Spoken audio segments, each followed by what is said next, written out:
Egunon and buenos días and good morning from our very sunny Bilbao. And thank you for attending today's session.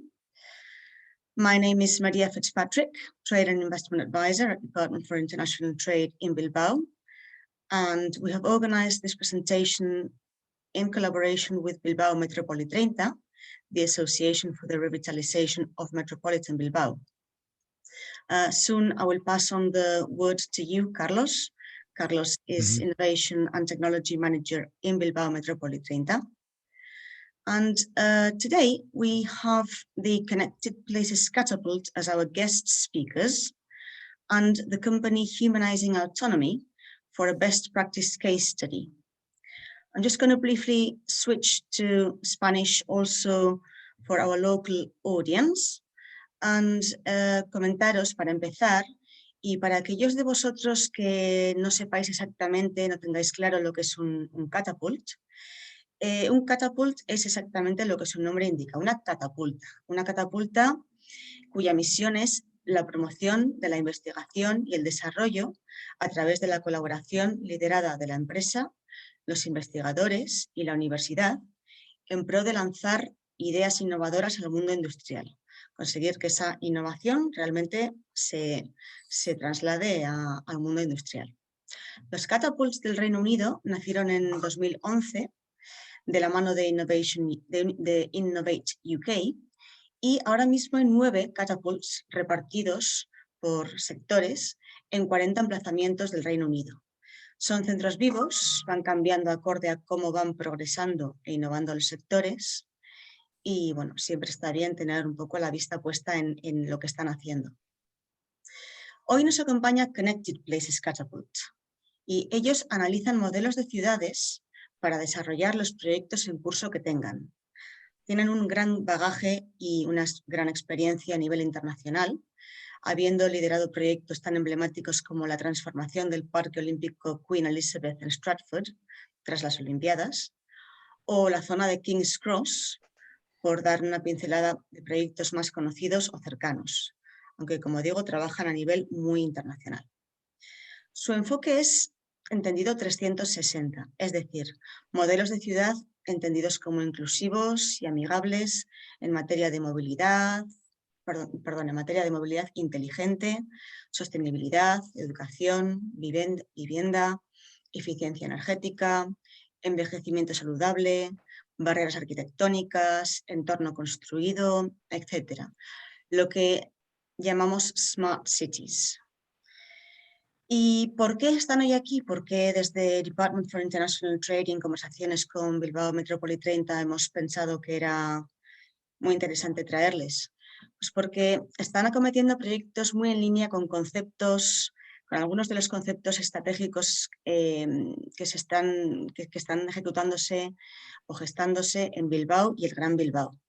Y lo más importante, y el what's in it for us para las instituciones y las empresas locales, es que tienen una política de trabajo de alinearse con socios locales. Es decir, su know-how es muy importante, saben lo que están haciendo, son muy válidos, pero consideran que no más que la mentalidad, la necesidad y la idiosincrasia locales. Precisamente para dar un ejemplo de cómo trabajan, primero el Catapult presentará su trabajo y a continuación habrá un caso práctico que sirva de ejemplo. So today I was just presenting the overall program. So today we have Alexander Whedon, Director SME Development at Connected Places Catapult, and Alison Young, Global Export and Investment Specialist at Connected Places Catapult. And after their presentation, we are going to also hear about a practical case study with Patricia de la Torre, Head of Strategic Partnerships at Humanizing Autonomy, who collaborate with Connected Places Catapult. But just before I let you kick off, I would just like to pass the word to Carlos briefly for a few words from Bilbao Metropoli-30. So, Carlos, off to you. Thank you, Maria. Just a little words to say welcome everybody. Thank you to Maria Fitzpatrick for her working, promoting the Bilbao and United Kingdom collaboration. So I would like to present you the Bilbao Metropoli-30 Award in Bilbao Metropoli-30 Award. Bilbao Metropoli-30 es una asociación público-privada que ya está cumpliendo en este año su 30 aniversario y realizamos una labor, digamos, un poquito callada de visión de largo plazo. Empezamos en 1991 con el plan de revitalización de Bilbao Metropolitano y ahora mismo lo que estamos haciendo es mirar hacia el año 2035 y más allá para la planificación urbana.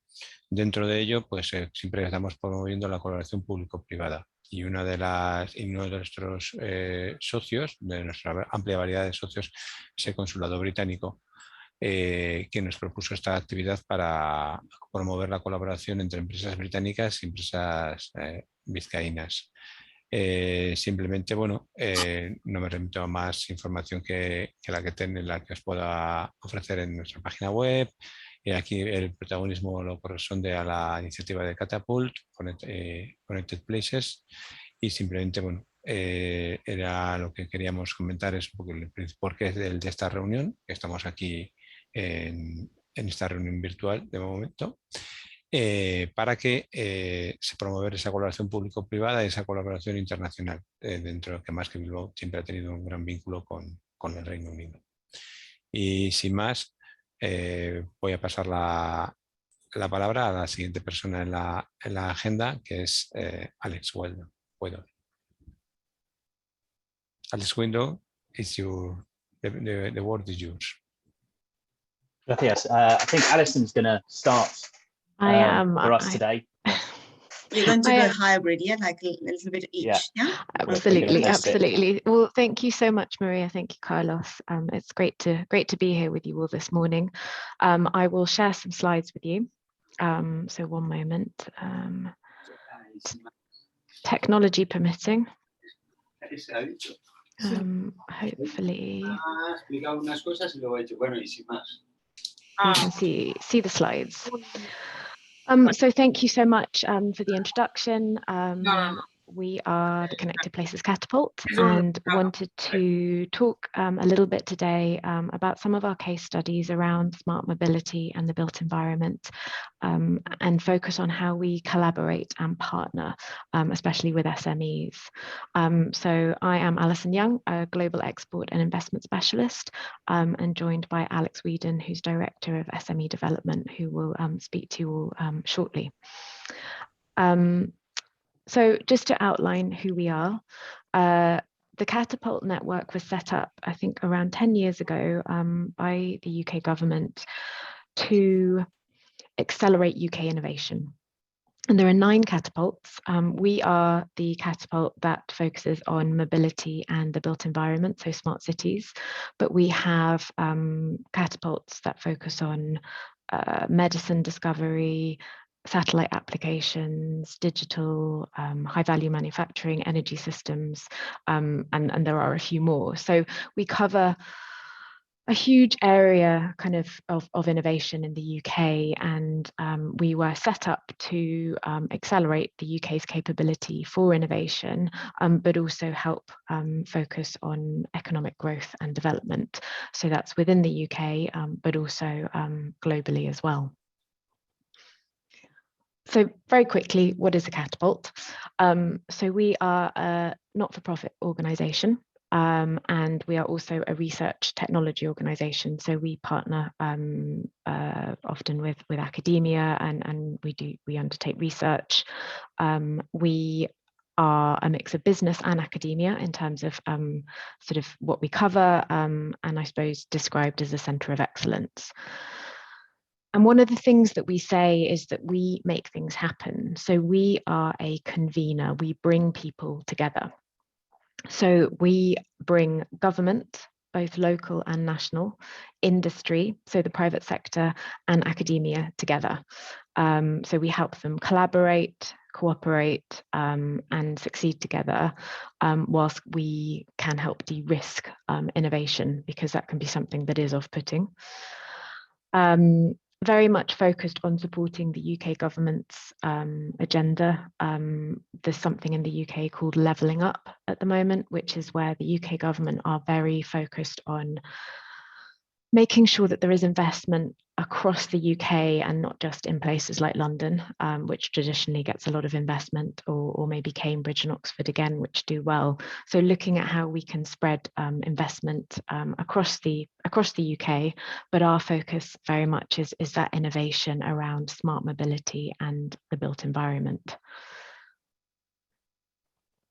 So we work across 6 domains, and obviously they're outlined here. We will be sharing these slides, so if there's anything you miss, I will send these to Maria at the end.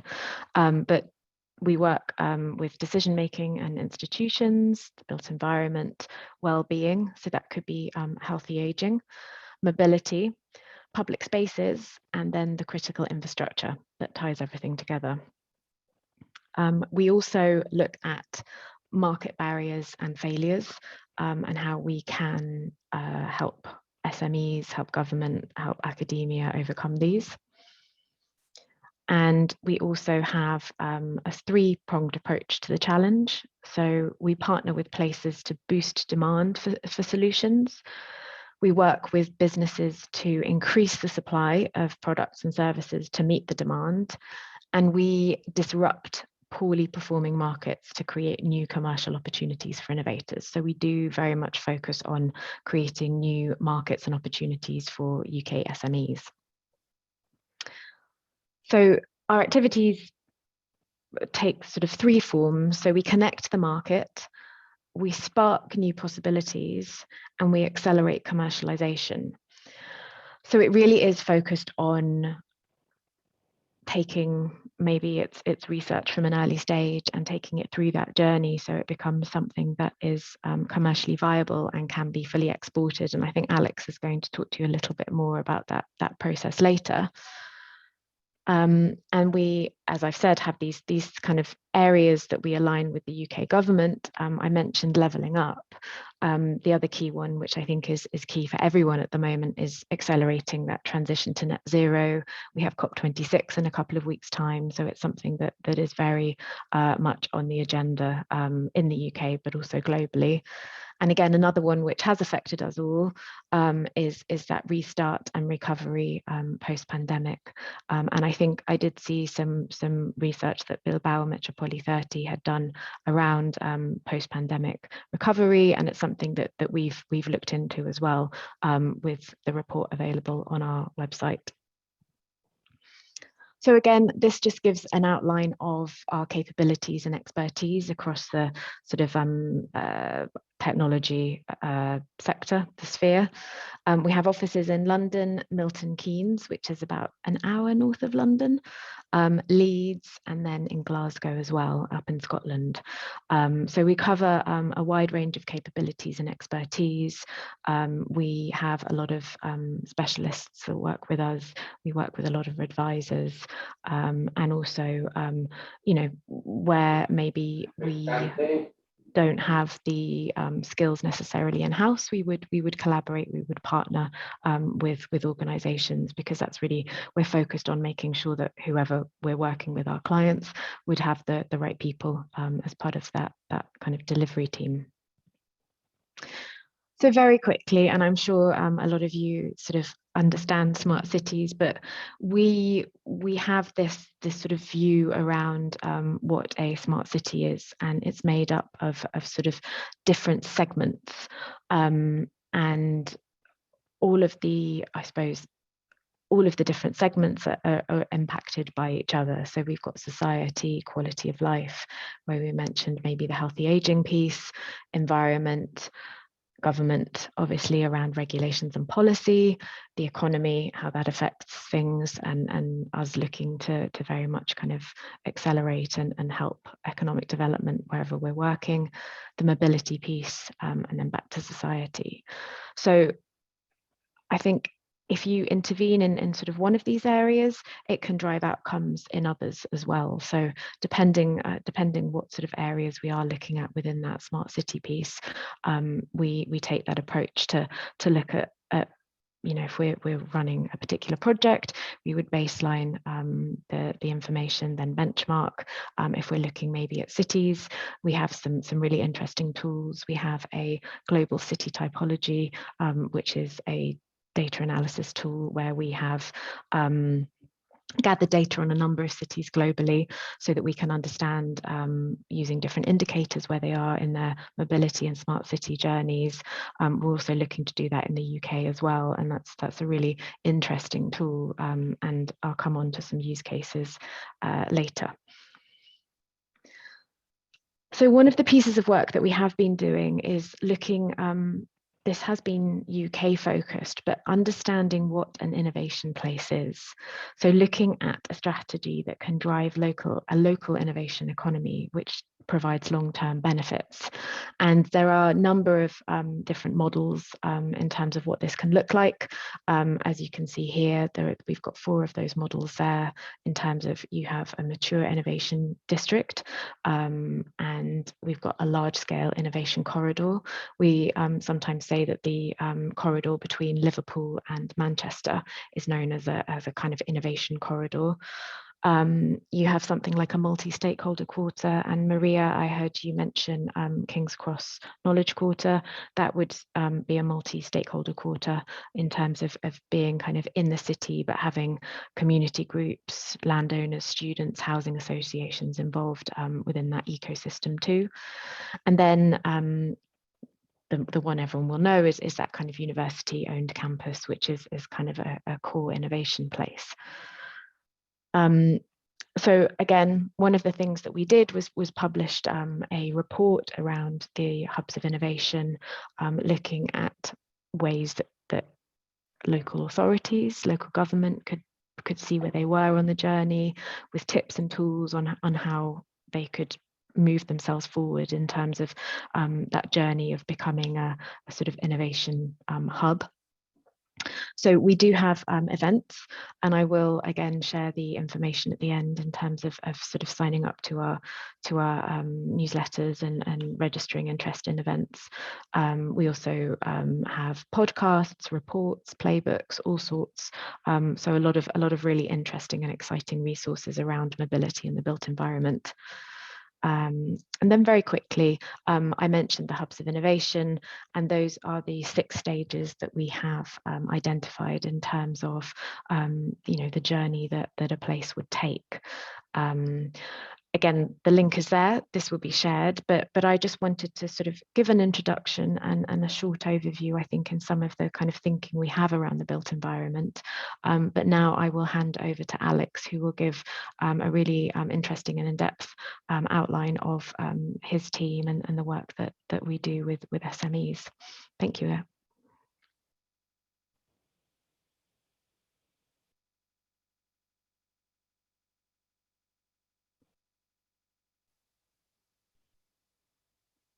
Thank you, Alex. Thank you, Alison. Alex, I think you're mute. I am. There yes. we go. Okay. First one of the ready? day. Yes, please. Yes. Could we have the next slide? Thank you. So buenos dias. My name is Alex Whedon. I'm Director of SME Development, as Alison said.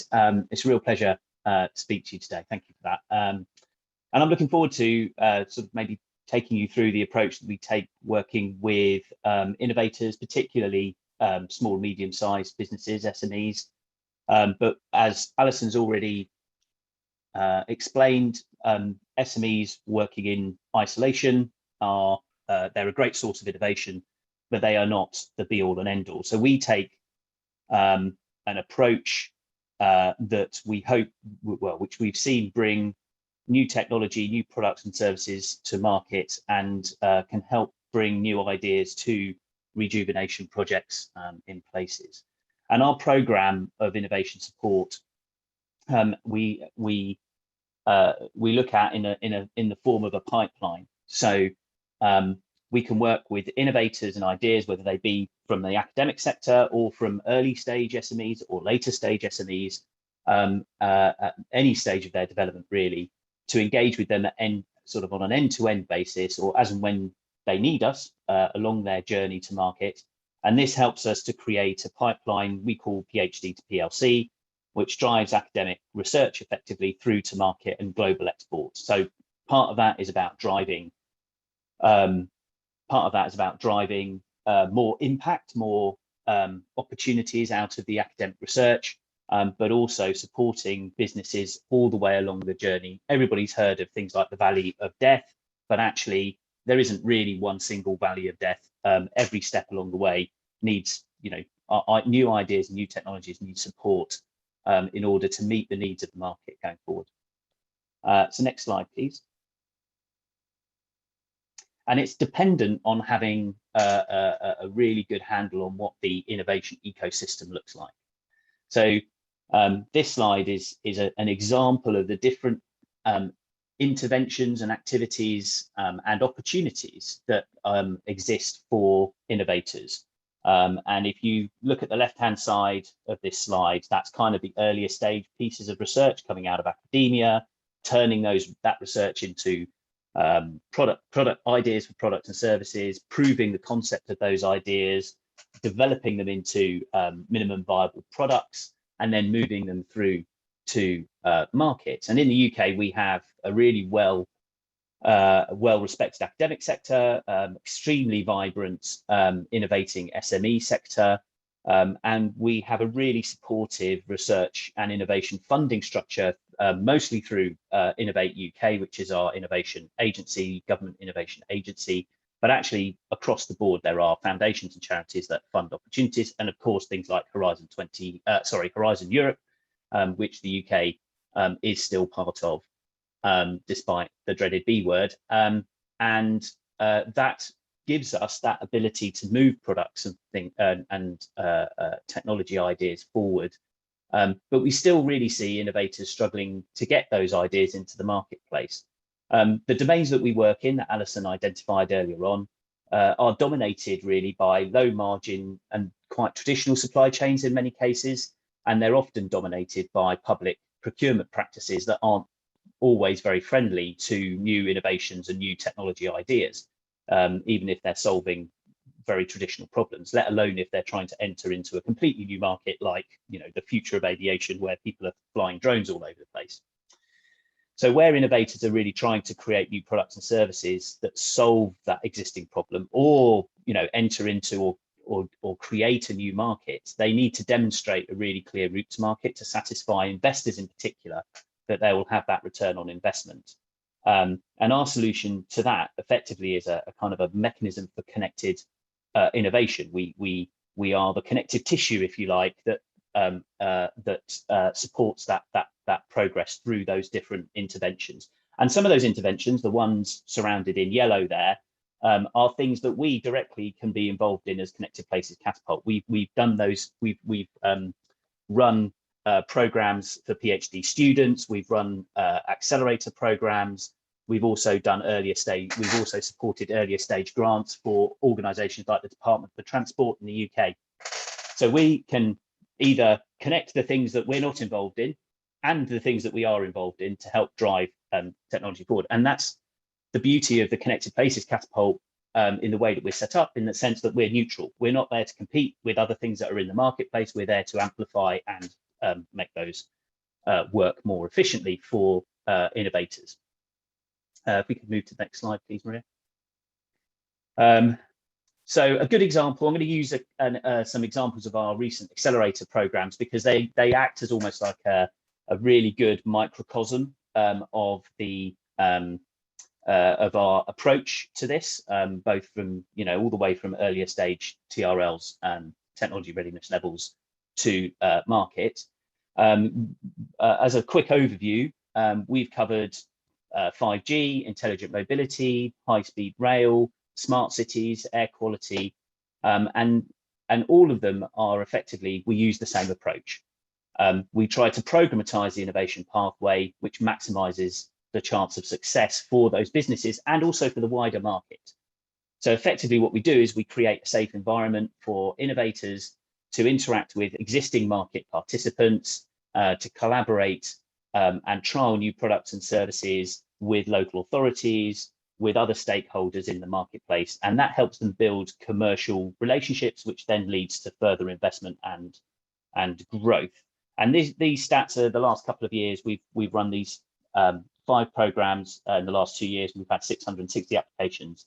We've seen 75 high growth SMEs going through that program. If we take a wider view, next slide, please. You can see this is a more specific view over the whole time that we've been running these programs.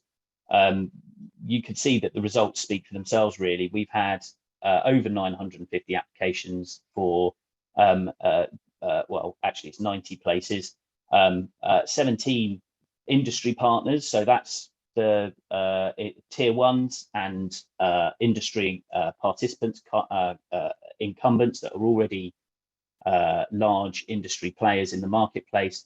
They help us shape the challenges, and then that's driven over 80 commercial trials, £15 million in commercial and CR&D revenue, and actually has enabled those companies to raise nearly £80 million in investment. So we know that this is a mechanism that works, and some of the logos down the bottom show you might be familiar with some of those companies. You might have come across them in the past as businesses that we've worked with to support them through the programs. Next slide, please. I'm going to focus on a couple of particular programs that we've run very quickly. This program is something that we called Simulate.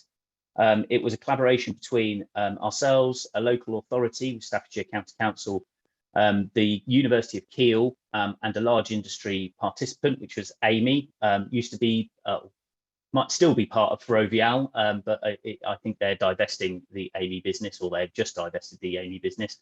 But a large infrastructure services tier one participant in the market.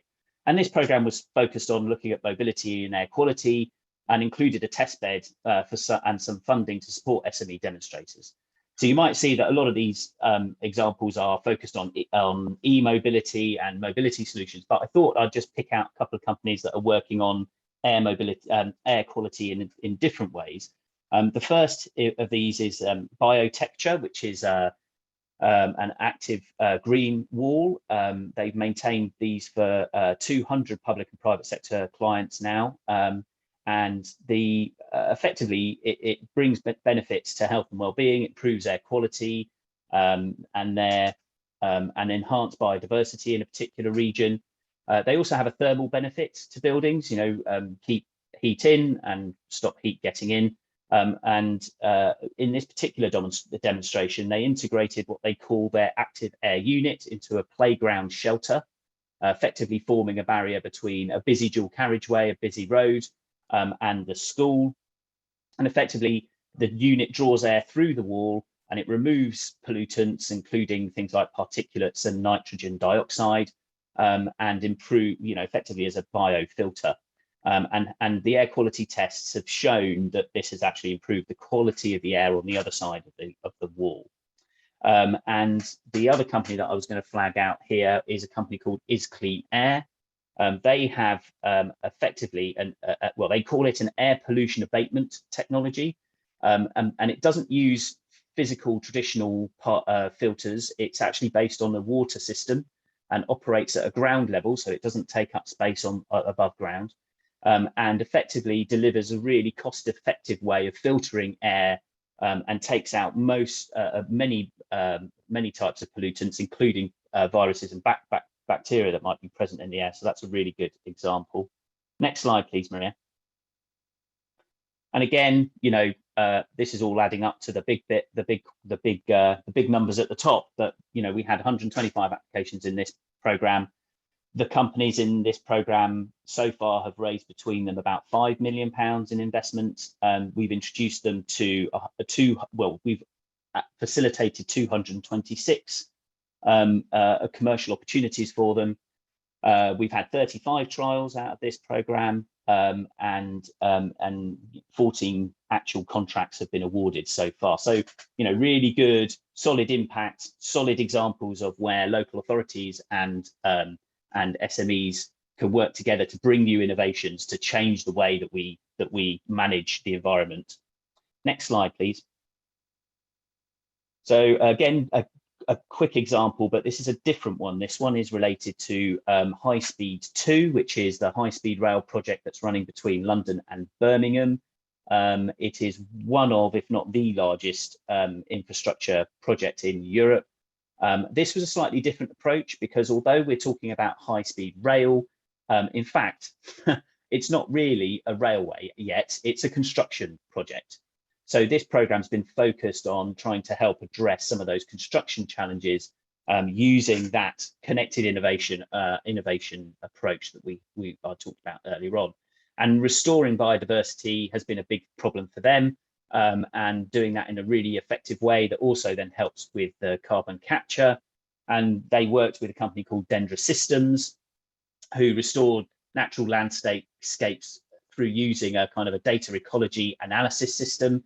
And they also use drones to do aerial seeding to effectively enable environmental managers across lots of different industries to better rehabilitate and maintain land, whether it be through identifying weeds, particularly invasive species, erosion, looking at fauna, and they can offer a picture of your land effectively right down to a single blade of grass. And they have an analytics engine that sits behind those data that helps diagnose problems coming in the future. And the other one I was going to flag here is a company called Cloud Cycle. They use this as a platform to test a system that enables concrete providers to reduce CO2 emissions, water usage, etc., while actually producing better quality, more consistently high quality concrete in a more efficient way, which reduces their operational and downtime costs and improves productivity through lack of wastage.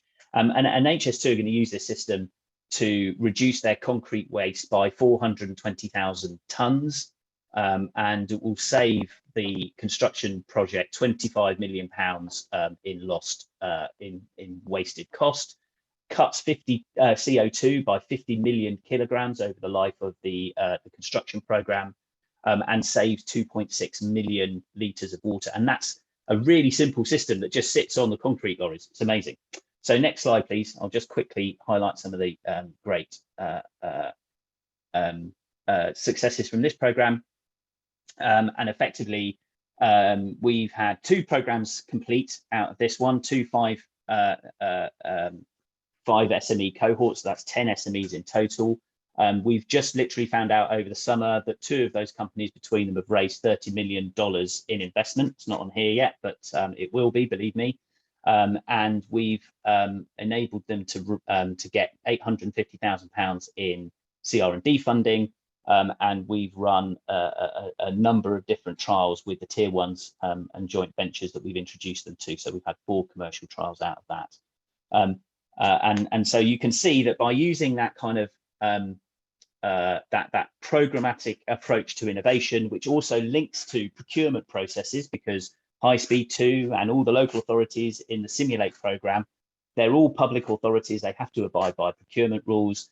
So by linking the innovation process and the innovation development process with procurement means that you can onboard new innovations that can save money, save lives, reduce carbon, and generally help you run your city in a better way.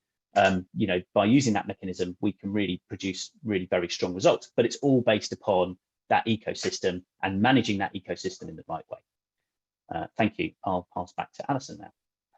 Fantastic. Thank you, Alex. So I hope that gives a sort of overview of how important SMEs and business and innovators are to the ecosystem and the work that we do in terms of working with the clients that we work with.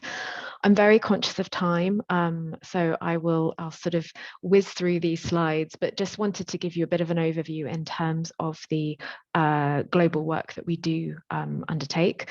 So we have a big footprint obviously in the UK and do a lot of work which is UK based, but we also have a number of projects globally. We have colleagues who sit in Brazil and the UAE. So we've got a lot of work going on in Latin America, We've had some big projects in Africa, in Southeast Asia, in India, and we are undertaking a couple of projects in the Middle East at the moment. There are projects going on across Europe as well, and we do partner with organisations like UNDP and a lot of other organisations like that. Too many to go through now, but just to give you a flavour of where we are and what we have been doing. I did want to just run through a few case studies, just in terms of giving you a bit of a flavour to see the kind of work we're doing, but also so you can see more about the, I suppose, to stress that partnership, that collaborative approach that we sort of act to bring organisations together to deliver these projects. So Homes for Healthy Aging has been a programme that's been ongoing. I think that an ageing population is an issue globally at the moment, and in the UK we also have the issue of very old housing stock. So the Connected Places Catapult is delivering a multi-year programme working towards the UK government's goal of supporting older people to live at home independently for 5+ years longer, so that we can really look at creating healthy aging. So drawing on academic and industry research to take solutions from health tech and innovators, working with local authorities and housing associations who provide maybe the care and the housing within the community, working with partners, SMEs, and then establishing test beds across 5 locations. So as Alex pointed out in his slides, the test beds, the accelerators are a really strong way of being able to demonstrate the technologies and how they work, and be able to see that they actually do deliver. This was another homes focused one in terms of helping more vulnerable people sort of not lose their homes and having places to stay and live. Very much working with SMEs, as you can see on the left hand side. So really important in terms of understanding the technology solutions that are available to help identify these vulnerable people in terms of having access to safety and care and loneliness, digital exclusion as well. So it's not just that kind of pure mobility or smart cities, it's that sort of whole holistic piece around that too. A couple of projects we've done, again, just to outline who we've been working with. We've done a couple of Innovating for Clean Air projects. This one was in India, working with Innovate UK and the Newton Fund, looking at mobility solutions to encourage low emission transport, smart waste management, renewable energy, behavioural change, engaging with citizens, and looking at the wider air pollution piece in the construction sector. Again, the link to that is there. We've done another one more recently in Indonesia with the UK government, and that was really to support the country through its aspirations to address decarbonisation challenges around transport. There's a huge number of sort of scooter and motorbike users, and they really want to understand how they can look at bringing in more sort of clean air, net zero focused policies. And we worked with a number of UK e-mobility SMEs to partner and work in Indonesia. So again, another net zero one here, which is the buzzword at the moment, but looking in Latin America, sort of giving UK, I suppose, stakeholders the opportunity to do more work in Latin America for net zero focused projects, which obviously is in line with COP26. So looking at the challenges faced in the region, obviously matching the UK SMEs where they have the expertise, and then sort of working with different cities within Latin America, understanding what the UK export proposition was, and then kind of basically linking the UK SMEs with the opportunities and creating that bridge for trade and investment. And then this was quite an interesting one in the UAE, where we worked with the ruler of Sharjah in helping them go from being a more oil and gas industrial based economy to a more knowledge based economy. And this was very much focused around them creating an innovation hub around this Sharjah Research Technology and Innovation Park. And it had sponsorship from the ruler of Sharjah. And one of the things that we did was create a report to highlight and kind of make recommendations in terms of how they could achieve this, steps they could take, and it was very much kind of making sure that SMEs were sort of at the front of this. So UK SMEs having the opportunity, but also creating that bridge very much for any UAE-based SMEs to have that kind of ability to partner and look at the UK as well as an ecosystem for their growth and development. And then very much promoting a UK Sharjah sort of business forum at a government level, but also bringing industry together to collaborate on projects, to be able to, for example, create consortia so that if there are lots of UK SMEs and they have the capabilities, it's very difficult maybe to get into this these projects. So that was another way that we looked at helping SMEs access the market. So very quickly, this is just a snapshot of the different reports and playbooks that we have, and these are all available on our website. So again, I will share that information with you all. And I think now I will hand over to Patricia from Humanizing Autonomy, and ask if she could perhaps outline some of the work that they've done. That'd be great, Patricia.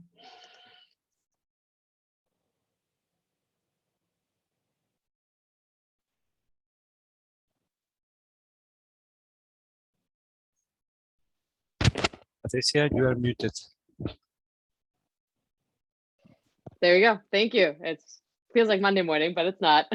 So once again, thank you for having us here. I will quickly go through what we do at Humanizing Autonomy and then focus on some of the case studies and examples, how we're working with the catapults and how that's now kind of enabled us to also go a step further in our corporate development.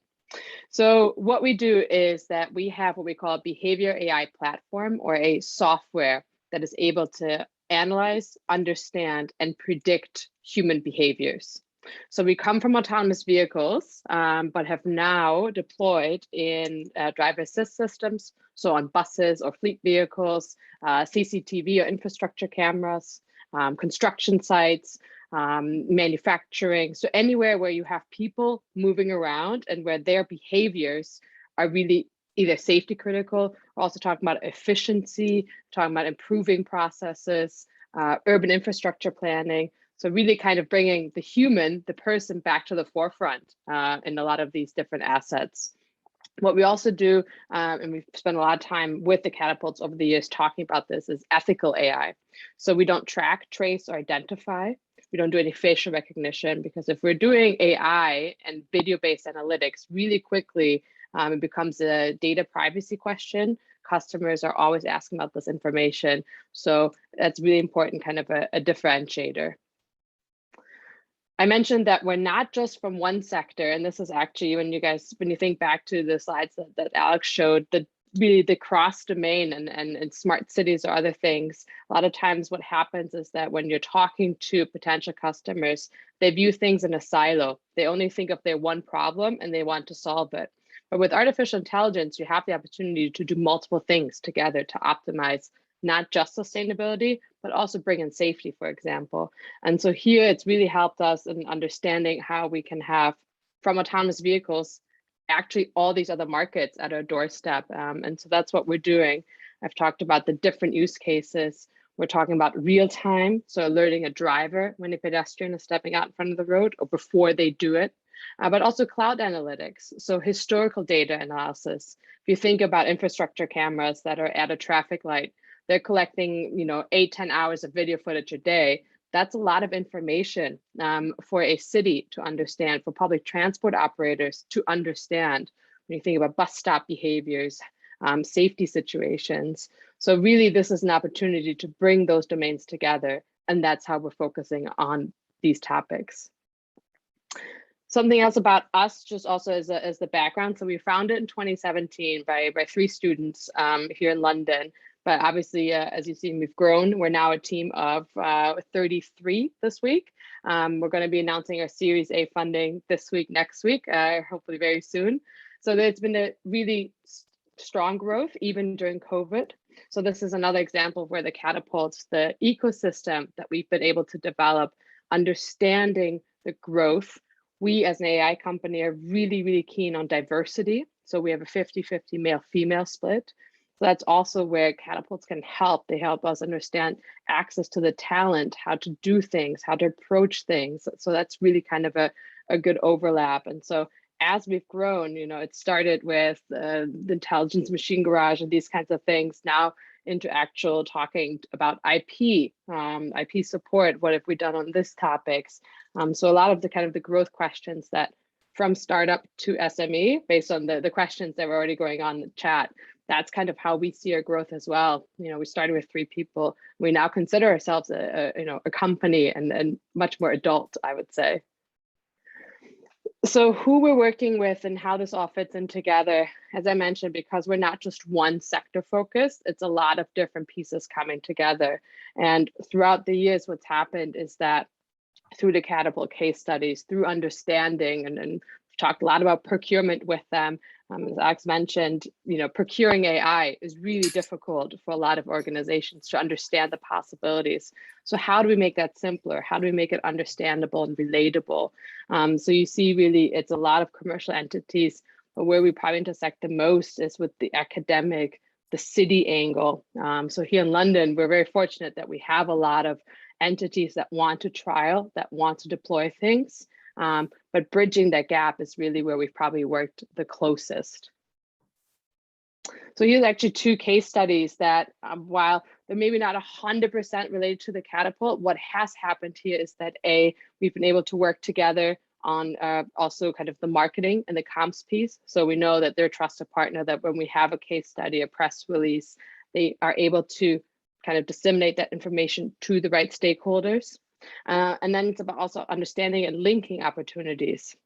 So here on the left, we have a case study with Arriva bus company. So here we looked at video footage from the public transport operator, so from TfL and the bus company working together to then actually come up with safety standards. And the key here is that we're looking at one thing, safety standards, but the lessons learned from this are going to be so much greater, so much more applicable. We had to work with people that had never looked at video footage before this way, who didn't even know how to download video footage. So coming up with really basic instructions, making this AI explainable, understandable, and that's really a key kind of use case for us.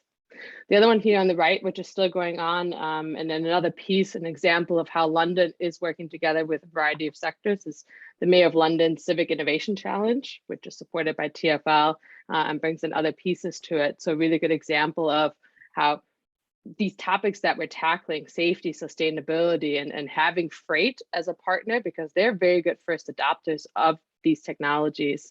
It's really a good kind of ecosystem example. And here, so we're deploying with the fleet partners to look at kind of how these vehicles are driving around the city. How can we make it greener? How can we avoid safety critical hotspots? Any of you know kind of, Oxford Street, for example, you shouldn't, as a Royal Mail, probably go through there during pedestrian rush hours. So this information we're feeding back to, and then make it accessible to other partners, including the Catapults, to then figure out how do we shape the next challenges, in kind of the KPI reports and things that are going to be making available.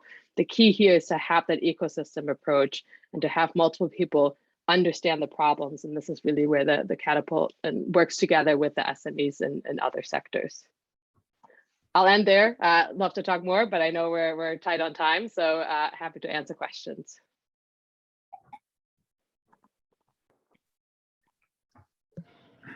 Thank you so much, Patricia.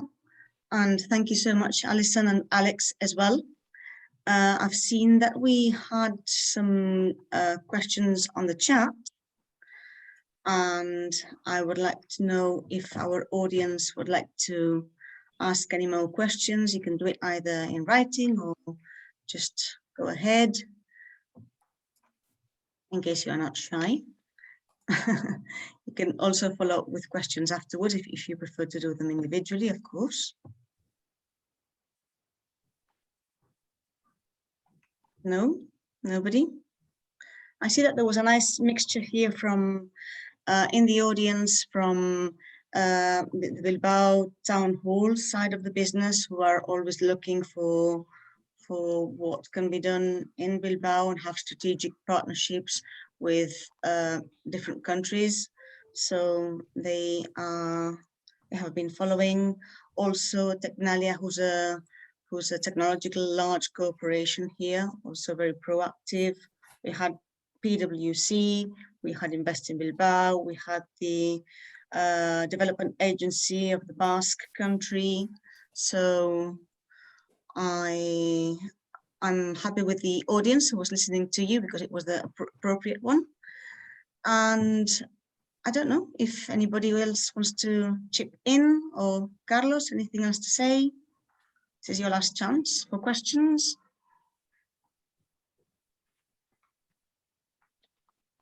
No, for my part is not that I have no questions. Thank you to all the participants in this workshop. I hope that it has been interesting for you, all of you, and especially to Alison and Alex, and also the case study case that has been presented. And I hope these workshops can spark some collaboration between Basque Country and United Kingdom. And the presentation has been very interesting. It will be mailed to all the participants, to the registrants. If anyone has had been registered and have access to the Zoom workshop, please put in contact with Maria or with me in order to send you the presentation. I will put in the chat my email. In order, if you have any doubt, any request of any more collaboration, please send me an email. And just thank you all of you for your collaboration and taking part. Thank you, Carlos. And it's not a one-off. When we hear about a specific project somewhere where we think that you can add value, we'll obviously flag it up for you or towards you. Yeah. Thank you. And if anyone has any specific kind of questions or thoughts or projects that are taking place but just want to kind of talk about them, we're more than happy to have those conversations. And again, we can signpost to other organizations and make introductions and things as well. So really happy to have those conversations. That's great. Well, thank you very much. Thank you so much. Thank you, everyone. Thank you. Thank you.